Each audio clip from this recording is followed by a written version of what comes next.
কিছু হরিকথা, কৃষ্ণ কথা, রাধা তত্ত্ব কথা আমরা আলোচনা করার প্রয়াসী হচ্ছি মাত্র।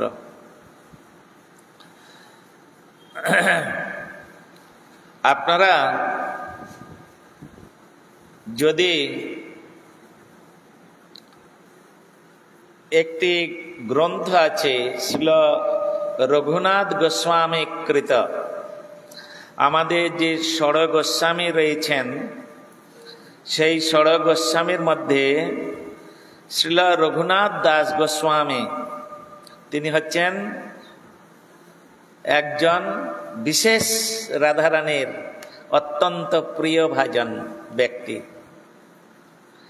রাধাকুণ্ড নিবাসী তিনি। এই জন্য দেখবেন রাধাকুণ্ডের তীরে রঘুনাথ দাস গোস্বামীর ভজন কুটিরও বটে, আবার সমাধি মন্দিরও বটে, পাশাপাশি। ওখানে ভজন করতে করতে করতে করতে আর ওই স্থানেতে তিনি তাহার ইহ জগতের লীলা সমাপ্ত করেছিলেন। তখন বৃন্দাবনের সমস্ত বৈষ্ণব সকল তাহারা বিচার করলেন এই রঘুনাথ গোস্বামী তিনি রাধারানীর ঐকান্তিকী ভক্ত ছিলেন, যিনি স্বয়ং রাধারানী যাহার এসে মুখমণ্ডলে সূর্যের কিরণকে অবরোধ করেছিলেন, অবরোধ করেছিলেন। এহেন রঘুনাথ গোস্বামীকে তাহার অপ্রাকৃত দিব্য যে কলেবর, সেই কলেবর রাধাকুণ্ড ছাড়া অন্য কোথাও থাকতে পারে না। তাই সমস্ত রাধাকুণ্ড নিবাসী ভক্তবৃন্দ, বৈষ্ণববৃন্দ তারা রাধাকুণ্ডের তীরে ঠিক তার যেখানে ভজন কুটির ছিলেন তার পাশেই সমাধিস্থ করেছেন। কত ভাগ্য থাকলে তবে হয় বলুন তো? এরকম ভাগ্য কজনার হয়? তো রাধাকুণ্ডে এইরকম যখন তিনি ভজন করতেন, তিনি ভজন করছেন চক্ষু মুদ্রিত করে, আর একটি কদম্ব বৃক্ষ ছিল, সেই বৃক্ষের তলায় বসে আর রাধাকুণ্ডের দিকে মুখ করে আর তিনি বসে চক্ষু মুদ্রিত করে ভজন করছেন। কি বলছেন? কোথায় গো প্রেমময়ী রাধে রাধে, দেখা দিয়ে প্রাণ রাখো রাধে রাধে, তোমার ভক্ত তোমায় ডাকে রাধে রাধে। এইরকম ভাবে আমাদের মতো এইরকম অহংকার যুক্ত হয়ে নয়, এইরকম অহংকার যুক্ত গর্বযুক্ত হয়ে নয়, অত্যন্ত দৈন্য সহকারে, অত্যন্ত খেদের সহিত ক্রন্দন করছেন, চোখ থেকে ঝরঝর করে জল পড়ছে। আর এইরকম ভাবে তিনি যখন ভজন করতেন তো কখনো কখনো দেখতেন ওই রাধাকুণ্ডে থেকে স্বয়ং রাধারানী তিনি প্রকাশিত হয়ে আর তাকে একটু দর্শন দিয়ে, তাকে এইরকম ভাবে করে দিয়ে আর তাকে আশীর্বাদ করে দিয়ে আবার রাধাকুণ্ডের মধ্যে তিনি অন্তরিত হতেন। এইরকম সমস্ত লীলা তিনি দর্শন করতেন। আবার কখনো কখনো দেখতেন তিনি চক্ষু বন্ধ করে নিয়ে যখন এইরকম ভজন করছেন, স্বয়ং ভগবান শ্রীকৃষ্ণ তিনি শ্রীদাম সুদাম দাম বসুদাম মধুমঙ্গলাদি শাখাগণকে নিয়ে আর নন্দ মহারাজের নবলক্ষ ধেনু, আর শাখাদের যা ধেনু ছিল সমস্ত গাইয়াকে নিয়ে আর তিনি বনের মধ্যে গোচারণ করতে চলেছেন।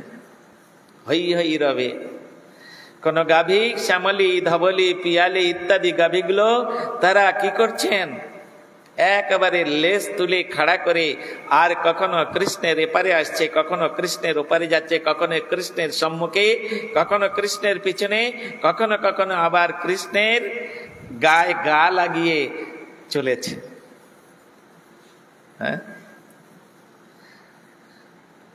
কৃষ্ণ কি করেছেন? আনন্দে তিনি বংশীধ্বনি করছেন। কেন?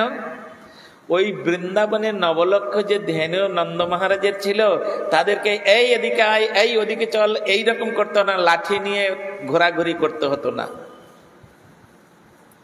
কৃষ্ণ কি করতেন? বংশী বাজাতেন, আর সেই বংশীর সুরে সমস্ত গাভীগণ কৃষ্ণের পিছনে কখনো সামনে নাচতে নাচতে নাচতে নাচতে চলতেন।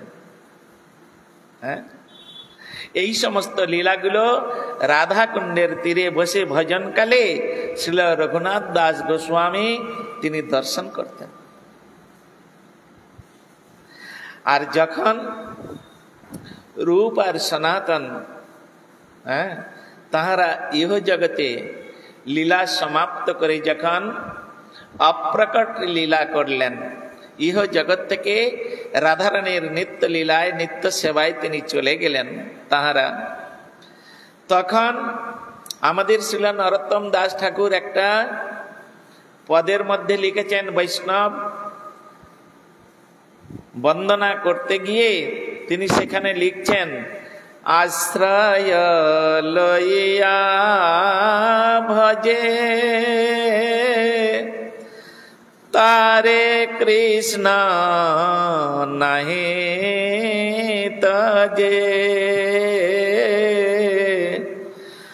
আর সব মরে কারণ আশ্রয় লইয়া ভজে তারে কৃষ্ণ নাহি তজে, আর সব মরে কারণ। হ্যাঁ, যিনি বৈষ্ণব আশ্রয়ে থাকবেন, যিনি গুরুদেবের আশ্রয়ে থাকবেন, কৃষ্ণ তাকে কোনোদিন পরিত্যাগ করবেন না। নিজে নিজে যখন ভজন করতে যাব, বৈষ্ণবের আমার প্রয়োজন নাই, গুরুদেবের আমার প্রয়োজন নাই, গুরুদেব আমার থেকে কম লেখাপড়া জানে, কম শাস্ত্র জানে, তার থেকে আমি অনেক বেশি জানি। হ্যাঁ, এইরকম চিন্তা ভাবনা করে যিনি গুরুদেবের আনুগত্য স্বীকার করেন না, যিনি বৈষ্ণবগণের আনুগত্য স্বীকার করেন না, হ্যাঁ, কৃষ্ণ তার দিকে ফিরেও তাকাবেন না। কৃষ্ণ তার দিকে ফিরেও তাকাবেন না। এই জন্য গুরু পদাশ্রয়ে বসে তারে কৃষ্ণ নাহি তজে, আর সব মরে কারণ। এইরকম ভাবে রঘুনাথ গোস্বামী তিনি রূপ আর সনাতনের আশ্রয়ে ভজন করতেন, তাহাদেরকে গুরু বলে স্বীকার করে নিয়েছেন। প্রাকৃত জগতে রঘুনাথ দাস গোস্বামীর গুরু রূপ সনাতন, আর অন্য কেউ নয়। তাকে গুরুপদে বরণ করে নিয়ে তিনি ভজন করতেন। যখন তারা অপ্রকট লীলা করলেন, অত্যন্ত দুঃখিত হয়ে গেলেন রঘুনাথ দাস গোস্বামী। আমি যদি অন্যায় করি আমাকে শাসন করবেন কে? আমার শাসনকর্তা তো চলে গেলেন। যার আশ্রয় থেকে ভজন করব, যিনি আমার ভজন শিক্ষা দিবেন, তিনি তো চলে গেলেন। এখন আমি কি করব? এদিকে রাধারানীর সর্বদাই সবসময় দর্শন পান না, কখনো কখনো রাধারানীর কৃপা হলে তিনি দর্শন দেন। আবার এদিকে রূপ সনাতন চলে গেলেন, সুতরাং গুরুদ্বয় চলে গেলেন। আর কি রাধারানী আমার প্রতি প্রসন্ন হবেন? আর কি রাধারানী আমাকে দর্শন দিবেন? নানা রকম ভাবে চিন্তা ভাবনা করতে করতে করতে করতে ওই রাধারানীর বিরহে, রূপ সনাতনের বিরহে তিনি কি করলেন? কেন রূপ সনাতনের বিরহে? এই রূপ সনাতন ছিলেন রাধারানীর একজন রূপ মঞ্জরি, আর একজন ছিলেন লবঙ্গ মঞ্জরি। হ্যাঁ, এনাদের কৃপায় রাধারানী দর্শন পেতেন, রাধারানীকে দর্শন পেতেন। তাই আজকে তাহাদের হারিয়ে তিনি অনাথ হয়ে গেছেন। আর নাথ বলতে কেউ নেই। নাথ মানে আমার নাথ জগন্নাথ, মোর নাথ জগন্নাথ। হ্যাঁ, জগন্নাথ হচ্ছেন আমার নাথ, আমার রক্ষাকর্তা, আমার পালনকর্তা, সর্ববিধভাবে আমার পালনকর্তা। সেই বৈষ্ণব ঠাকুর যিনি আমার নাথ, আমি অনাথ হয়ে গেলাম। অনেকে বলে না, মায়েরা কান্নাকাটি করে যখন স্বামী মরে যান, তুমি আমায় অনাথ করে দিয়ে চলে গেলে। হ্যাঁ, বোকার মতো কান্নাকাটি করে, বোকার মতো কান্নাকাটি করে। ওরা জানে না অনাথ কখন হয়। কেউ যদি হরিভজন না করে, হরিভজন থেকে দূরে থাকে, সে সব থেকে অনাথ। তার মতো এইরকম দুর্ভাগী দুর্ভাগা আর জগতে নাই, সে সব থেকে অনাথ। কে কাকে অনাথ করবে? এই জগতে কেউ কাউকে অনাথ করতে পারে না। গোবিন্দ যদি কারোর প্রতি প্রসন্ন থাকেন, গোবিন্দ যদি কারোর কৃপা করেন, ভগবান যদি কারোর প্রতি প্রসন্ন থাকেন, তাকে অনাথ করার মতো এই জগতে কেউ আর নেই। তাই আজকের গুরু বৈষ্ণবগণের আশ্রয়হীন হয়ে পড়েছেন রঘুনাথ গোস্বামী। তাই তিনি একটি ছোট্ট বিলাপ করতে লাগলেন। বিলাপ করে করে একটি গ্রন্থ রচনা করলেন, নাম দিলেন তার বিলাপ কুসুমাঞ্জলি। তার মধ্যে তিনি লিখছেন প্রথম কলমে, সন্নায়তে মহাগোষ্ঠং গিরীন্দ্রয়জগরায়তে ব্যাঘ্রতুণ্ডায়তে কুণ্ডং জীবিতারহিতস্য মে। সুন্নাইতে মহাগোষ্ঠং, যখন ওই রূপ সনাতনের আশ্রয়ে আমি এই রাধাকুণ্ডের তীরে বসে বসে যখন ভজন করতাম, তখন আমি কি দেখতাম? এই রাধাকুণ্ডকে স্বয়ং রাধা রানীর স্বরূপ দেখতাম। শ্যামকুণ্ডকে শ্যাম সুন্দরের স্বরূপ দেখতাম। আর সুন্নায়তে মহাগোষ্ঠম, আমি দেখতাম এইরকম কৃষ্ণ তিনি বলদেবের কাঁধে একটি হাত দিয়ে আর এক হাতে মুরলী বাদন করতে করতে আর দুজনে নিত্য ভঙ্গিমা সহকারে তাহারা গোচারণে যাচ্ছেন। আর তার পিছনে পিছনে সমস্ত গাভীগণ, বাচ্চা বাচ্চা, ধবলি ইত্যাদি সমস্ত ছোট্ট ছোট্ট বাছুরগুলো, তারা নাচতে নাচতে নাচতে নাচতে কৃষ্ণের চারিতরফে একদম সুশোভিত করে তারাও বনের মধ্যে গোচারণ করতে যাচ্ছেন। এই আমি দেখতাম। কে বলছেন এ কথা? শ্রী রঘুনাথ দাস গোস্বামী। তিনি তার লেখনের মধ্যে লিখছেন, সুন্নায়তে মহাগোষ্ঠং। কিন্তু আজকের আমি রূপ রঘুনাথ, এই রূপ সনাতনের বিরহে তাদের আশ্রয়হীন হয়ে আমি এখন সেই গোচারণ ভূমিটাকে কি দেখছি? সুন্নায়তে মহাগোষ্ঠং। এখন শূন্য দেখছি, আর আমি সেই লীলা দর্শন করতে পারছি না। এই রকম একজন পাওয়ারফুল সকলের দ্বারাই সম্ভব নয়। স্টুডেন্ট সকলেই, কিন্তু সব স্টুডেন্টের অধিকার সমান নয়, সব স্টুডেন্টের পড়াশোনা সমান নয়। একই ক্লাসে একই প্রফেসর লেকচার দিচ্ছেন, 2000 কি 1000 স্টুডেন্ট আছে, তার মধ্যে কেউ ফার্স্ট ক্লাস পেয়ে বেরিয়ে চলে যাচ্ছে, আর কেউ ওখানেই পড়ে থাকছে। কেন গো? একই কথা তো শুনিয়েছেন। এখানে দুটো কারণ আছে, দুটো কারণ। একটা হচ্ছে আমার ওই যে প্রফেসর লেকচার দিচ্ছেন, ওনার লেকচারটা ধরে রাখার মতো আধার দরকার, ধরে রাখার মতো আধার দরকার। সেই আধার নেই বলে আমরা উল্টো পাল্টা বলে থাকি, বুঝে থাকি, উল্টো পাল্টা আরম্ভ করে দেই। দ্বিতীয় কারণ, এরকম পাওয়ারফুল বক্তা হবেন, এমন পাওয়ারফুল তিনি সিদ্ধান্তবিদ, তত্ত্ববিদ এবং ভজনশীল হতে হবে। শুধু সিদ্ধান্তবিদ তত্ত্ববিদ হলে হবে না, ভজনশীল হতে হবে। তবে তার কথাটা আমার হৃদয়ে স্থাপিত হবে। যেমন তেমন টিচারের কাছে গেলে পড়াশোনা হবে না। টিচার ভালো চাই। নদীতে নৌকায় যাচ্ছেন, মাঝ নদীতে ঝড় উঠেছে, যদি সেই রকম কান্ডারি না হয় না, মাঝি যদি ভালো না থাকে নদীতে নৌকায় ডুবে মরতে হবে। আর যদি ভালো সুদক্ষ মাঝি থাকে ঠিক কাটিয়ে কাটিয়ে কাটিয়ে ইট কাটিয়ে নিয়ে চলে আসবে।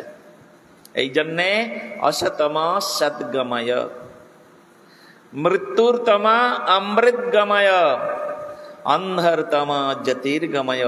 তিনি হচ্ছেন গুরু হওয়ার যোগ্য, যিনি আমার এই অন্ধকার, মায়া হচ্ছে অন্ধকার, এই মায়া অন্ধকার জগৎ থেকে, এটা মায়ার জগৎ, অন্ধকার জগৎ থেকে যিনি আমার ভগবানের চরণ কমল রূপ আলোকে পৌঁছে দিতে পারবেন। এটা হচ্ছে মৃত্যু জগৎ, এখানে জন্মগ্রহণ করলে তাকে মরতে হবেই। এই মৃত্যুর জগৎ থেকে অমৃত জগৎ, যেখানে গেলে আর ফিরে আসতে হবে না, যেখানে গেলে আর মৃত্যুকে বরণ করতে হবে না। গীতার মধ্যে বললেন যদ্গত্বান নিবর্তন্তে তদ্ধাম পরমম মম। অর্জুন, তুমি সেখানে যাবে, তুমি সেখানে যাবে, আর তোমার কষ্ট থাকবে না, কোনো দুঃখ থাকবে না। দুঃখ কষ্ট জ্বালা যন্ত্রণা আর কোনোদিন তোমাকে ভোগ করতে হবে না।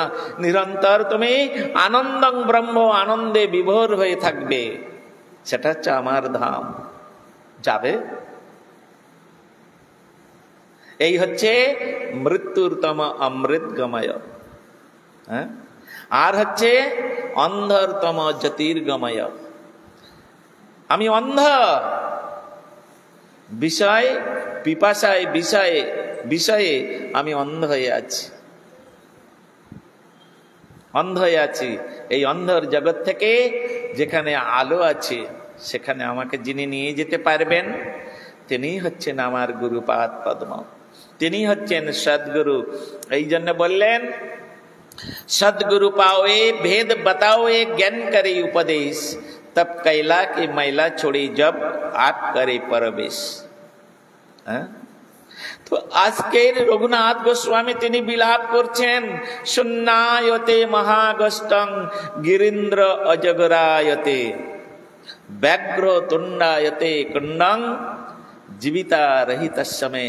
যে শ্যামকুণ্ড, যে রাধাকুণ্ডকে এতদিন যাবৎ আমি শ্যামসুন্দরের স্বরূপ, রাধারানীর স্বরূপ রূপে আমি দেখে এসেছি, সেই শ্যামকুণ্ড এবং রাধাকুণ্ড আজকের যেন ব্যাঘ্র তুণ্ডায়তে কুণ্ডন, যেন জ্বলন্ত চক্ষের মতো যেন গ্রাস করতে আসছে সংস্কৃত। আমার আর ওই বৈষ্ণবদের আশ্রয়হীন হয়ে এই জগতে আমার আর বেঁচে থাকতে ইচ্ছা করছে না। হ্যাঁ, এরকম সুন্দর ভাবে তিনি বিলাপ করছেন।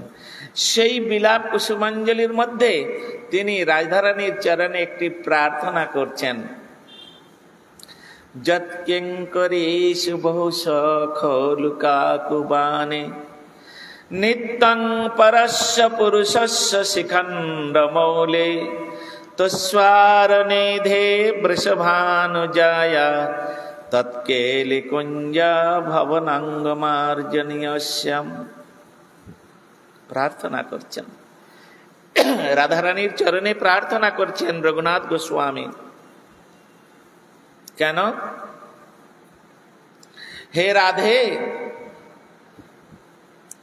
যৎ কিঙ্করেষু বহু সখলুকাকুবানে, তিনি গদগদ স্বরে, কাকু ভরে, গদগদ স্বরে তিনি রাধারানীর চরণে প্রার্থনা করছেন, হে রাধে, আমি দেখছি তুমি তোমার অনন্ত যে দাসী আছে, সমস্ত দাসের প্রতি তোমার যাবতীয় সেবা কাজ সব নিযুক্ত করে দিয়েছ। আমি যে তোমার একজন কিঙ্করী আছি, আমি যে তোমার একজন দাসী আছি, আমার কথা কি তোমার মনে নাই? আমার জন্য কি সেবার কাজের ভার? হ্যাঁ, আপনি আমায় বলুন। শাস্ত্রে বলেছেন, কি বলেছেন? না বলিতে করে সেবা সেবক উত্তম, বলিলে যে করে সেবা সেবক মধ্যম, আর বলিলে না করে সেবা সেবক অধম। এর কোনোদিন মঙ্গল হবে না। উত্তম সেবককে না বলতে সেবা করবে। আজকের রঘুনাথ দাস গোস্বামী রাধারানীর চরণে তিনি সেবা প্রার্থনা করছেন। আপনি বলুন, হে রাধে, আমার জন্য কোন সেবাটা বাঁচিয়ে রেখেছেন, আমি কোন সেবাটা করব? অনন্ত দাসী, আপনার শতকোটি দাসী, সকলের প্রতি আপনি সব সেবা বেঁটে দিয়েছেন, আমার জন্য অবশিষ্ট কিছুই রাখেননি। কিন্তু হে রাধে, আমি গতকাল বলেছিলাম, যেই জন কৃষ্ণ ভজে সে বড় চতুর। সেবক তো চতুরতার সহিত সেবা চেয়ে নেবেন। হ্যাঁ, সেবক সেবিকা চতুরতার সহিত, সে বেশি করুক আর কম করুক, চেয়ে নেবেন। হ্যাঁ, বলুন আমি কি সেবা করব? বলছেন এখানে, হে রাধে, আমি কি সেবা করব? আমার জন্য, আমি যে আপনার একজন কিঙ্করী রয়েছি, দাসী রয়েছি, আমার জন্য তো একটা সেবা দরকার। সেই সেবাটা কি রেখেছেন? রাধারানী নিরুত্তর। কেন? এমন কোন সেবা বাকি নাই যেটা আমি রঘুনাথকে সমর্পণ করব। তার আগে তো সব আমি দিয়ে দিয়েছি। তখন রঘুনাথ গোস্বামী বলছেন, হে রাধে, চতুরতার সহিত চিন্তা ভাবনা করে তিনি বললেন, হে রাধে, আমি দেখছি অবশিষ্ট একটি সেবা আমার জন্য আছে, আপনি কি অনুমতি দেবেন ওই সেবাটা আমি গ্রহণ করব? কোন সেবা? কেন?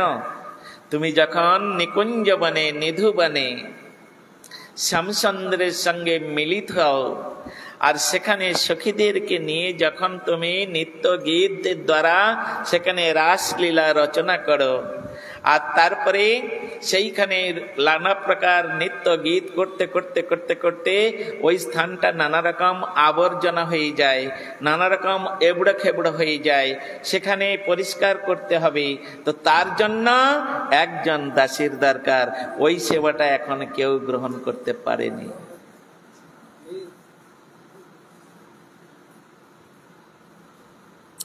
ওই সেবাটা এখনো পর্যন্ত কেউ নেয়নি। আপনি কৃপা করে ওই সেবাটা আমার দিন। বলে, না না, ওটা হয়ে গেছে। রাধারানী বলছেন, ওটা হয়ে গেছে। ওটা হয়ে গেছে? কাকে দিয়েছেন? বলে, ওটা আমি বৃন্দা দেবীকে দিয়ে দিয়েছি। বৃন্দাবন তো, আমি ওটা বৃন্দা দেবীকে দিয়ে দিয়েছি। তিনি, আমরা যখন লীলা করব, কোথায় কিভাবে কি রাখলে, কোন গাছ লাগালে, কোন ফুল লাগালে, কোন কি কি দিলে সুন্দর পরিবেশ হবে, ওসব বৃন্দা দেবীর উপরে দায়িত্ব দেয়া আছে।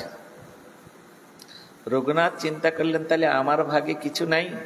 মনে পড়েছে একটি জিনিস, আমার মনে পড়েছে। বলে কি? বলে, ওখানে যে ঝাড়ু লাগাতে হবে তো, হ্যাঁ, তা ঝাড়ু লাগাতে হবে, ওই ঝাড়ুর যে কাঠিগুলো, হ্যাঁ, ওই হওয়ার সুযোগটা আমাকে প্রদান করুন। আমি যেন ওই ঝাড়ুর একটি শালাকা মানে কাঠি হয়ে জন্মগ্রহণ করে আপনার সেবা করতে পারি।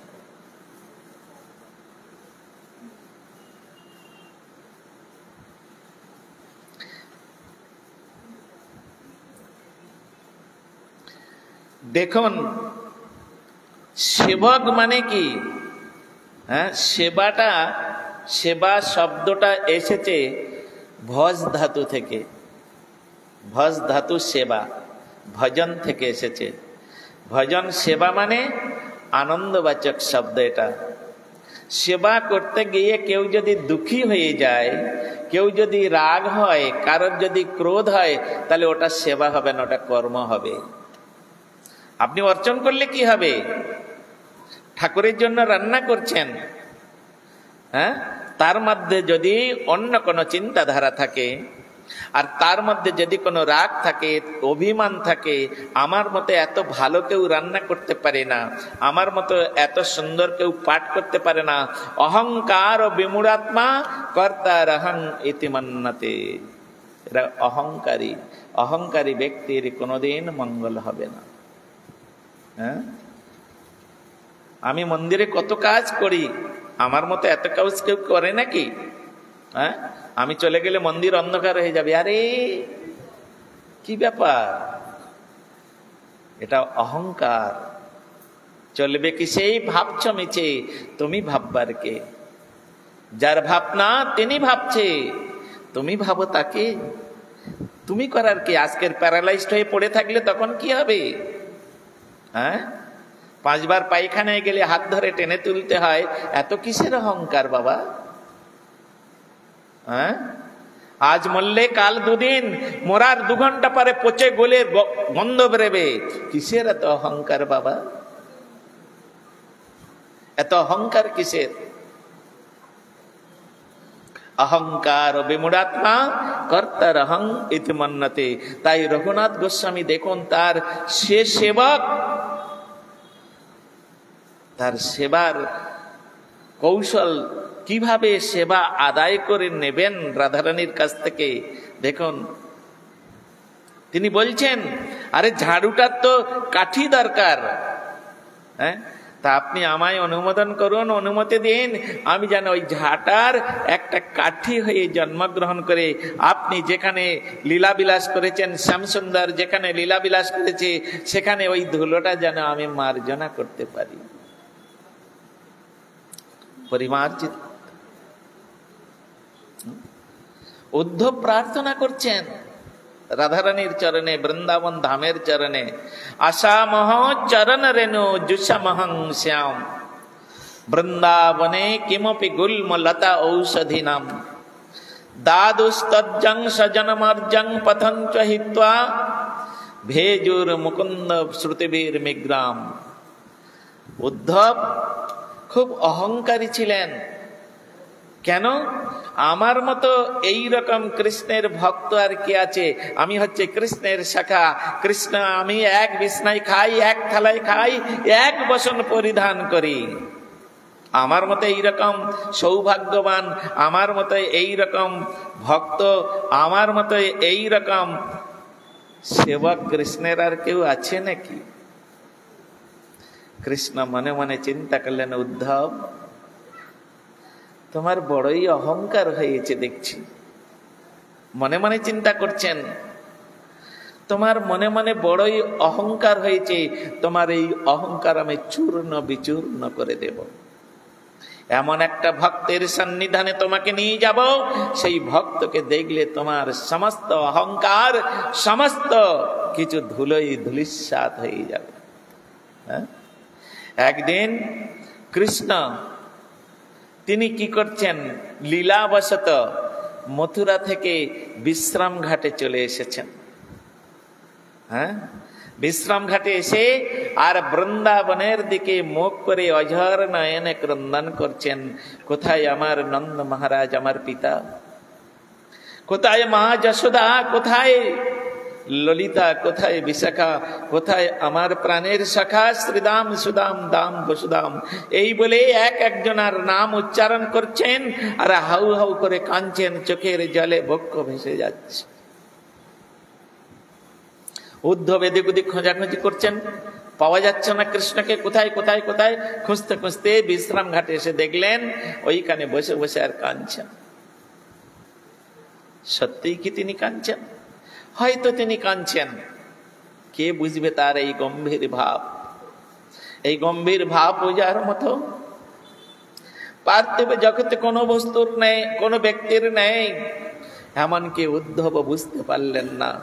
হ্যাঁ, ভগবান এক কার্যে করেন প্রভু কার্য পশ্চাৎ। তিনি গোপীদের জন্য কাঁদছেন ঠিকই, কিন্তু উদ্ধব তুমি বুঝতে পারলেন না আজকে তোমার দর্প চূর্ণ হবে। হ্যাঁ, তার জন্য ভগবান এইরকম একটা লীলা করলেন।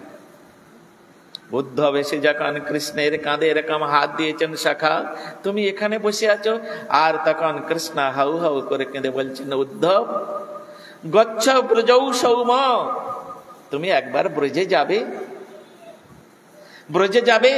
আমার বিরহে মা যশোমতী, আমার বিরহে নন্দ মহারাজ, জানি না আমার বিরহে শ্রীদাম সুদাম দাম বসুদাম মধুদঙ্গল, আমি জানি না আমার বিরহে শ্রীমতী রাধারানী কেমন ভাবে দিন অতিবাহিত করছে। তুমি একবার যাবে, গিয়ে তাদের একটু দেখে আসবে, একটু সান্ত্বনা বাক্য দিয়ে আসবে, শুধু এইটুকু বলে আসবে, কৃষ্ণ ভালো আছে, কৃষ্ণের জন্য তোমরা চিন্তা করো না।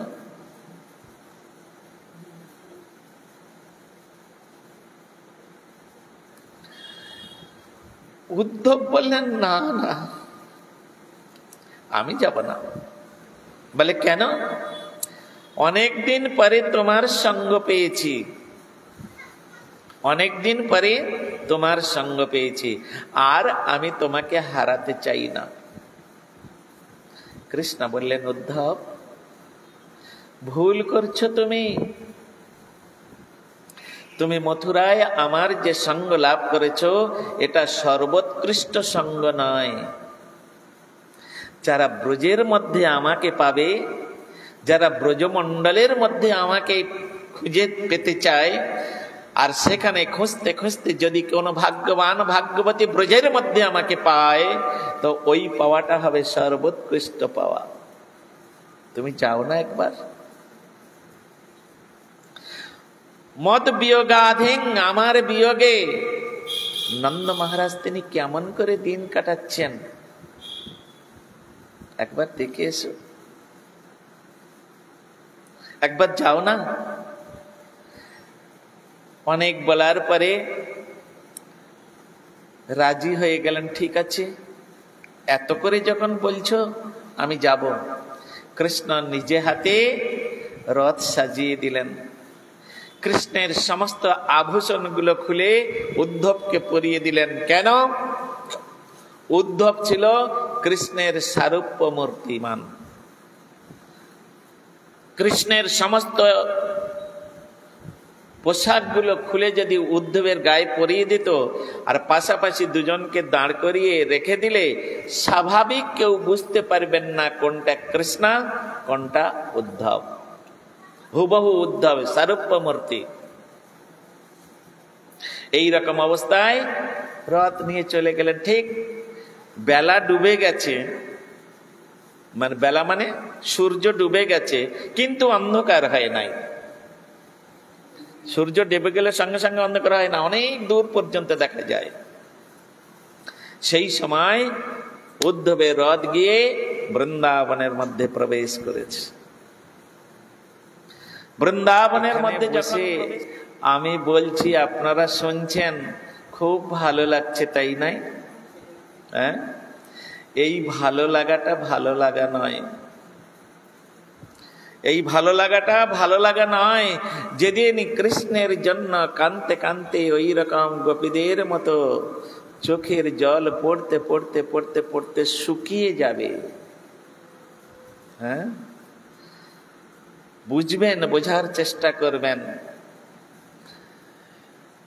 যুগায়িতং নিমিষেনা চক্ষুষা প্রাবিশয়িতাম শূন্যায়িতং জগৎ সর্বং গোবিন্দ বিরহে নামে।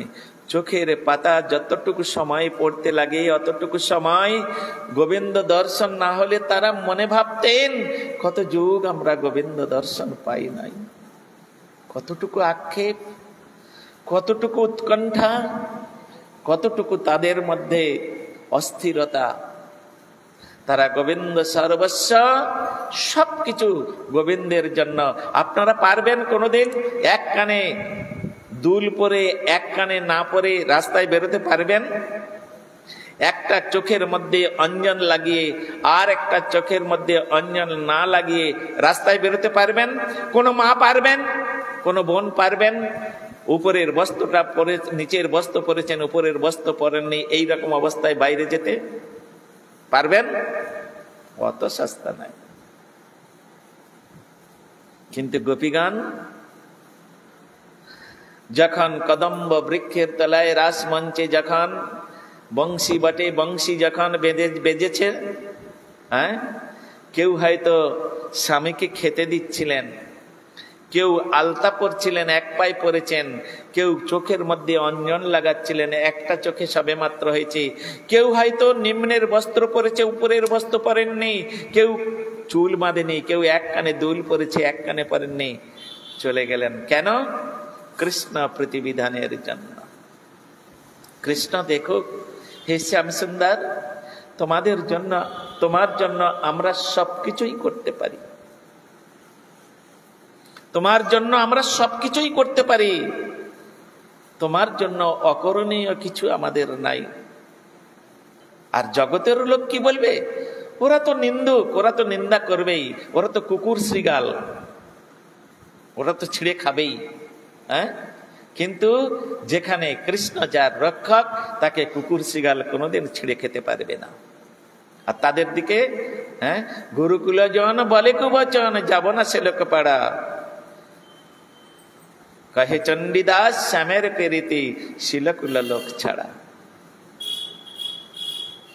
কত সুন্দর ভাব গম্ভীর, পারবেন? পারবেন না। তো সেই জন্য এখানে রঘুনাথ গোস্বামী তিনি এইরকম সমস্ত ভাবে বিভাবিত হয়ে তিনি রাধারানীর কৃপায় এই সব দর্শন করতেন। তাই তিনি বলছেন, যৎকিঙ্করেষু বহুশ খোলু কাকুবানে নিত্যং পরস্য পুরুষস্য শিখণ্ড মৌলে তস্বার নিধে বৃষভানুজায়া তৎকেলি কুঞ্জ ভবনাঙ্গ মার্জনীয়স্য। প্রার্থনা করছেন। আরো অনেক আছে, অনেক অনেক অনেক রাধারানীর গুণমহিমা রঘুনাথ গোস্বামী এমন সুন্দরভাবে বর্ণনা করেছেন, তার চরণে প্রার্থনা করেছেন। তিনি যে একজন সেবিকা, তিনি যে একজন রাধারানীর সেবিকা, তিনি তার দাসী, সেটা কিরকম ভাব থাকলে তবে রাধারানীর দাসী হয়ে যায়। কীর্তনটা গেয়েই দিলাম, গৌড় ব্রজজনে ভেদ না হেরিব হইব বরজবাসী ধামের স্বরূপ স্ফুরিবে নয়নে হইব রাধার দাসী। কীর্তন গেয়ে দিলাম, ব্যাস ওই পর্যন্ত। ওর উপরে আর যাওয়ার অধিকার আমাদের নাই। ওর উপরে যাওয়ার অধিকার নেই। সুতরাং এইরকম সমস্ত বিচারগুলো নিয়ে আমাদের চলতে হবে। তো শ্রীমতী রাধারানীর শুভ আবির্ভাব উপলক্ষে আমরা বেশ কয়েকদিন যাবৎ সেই রাধা তত্ত্ব, রাধারানীর ভক্তের যে মহিমা এবং রাধারানীর জন্ম বৃত্তান্ত সব আমরা যতটুকু আমাদের অধিকার আমরা শ্রবণ করলাম। আরো অনেক আছে, আমরা বিশেষ করে দামোদর মাসে এগুলো আস্বাদন করব। বিশেষ করে শ্রীমদ্ ভাগবত থেকে, অন্যান্য গ্রন্থ পুরাণাদি থেকে এবং গুরুপাদ পদ্মের শ্রীমুখ থেকে যে সমস্ত রাধারানীর কথা আমরা শ্রবণ করেছি, আমরা ধীরে ধীরে ধীরে ধীরে সেগুলো আস্বাদন করব।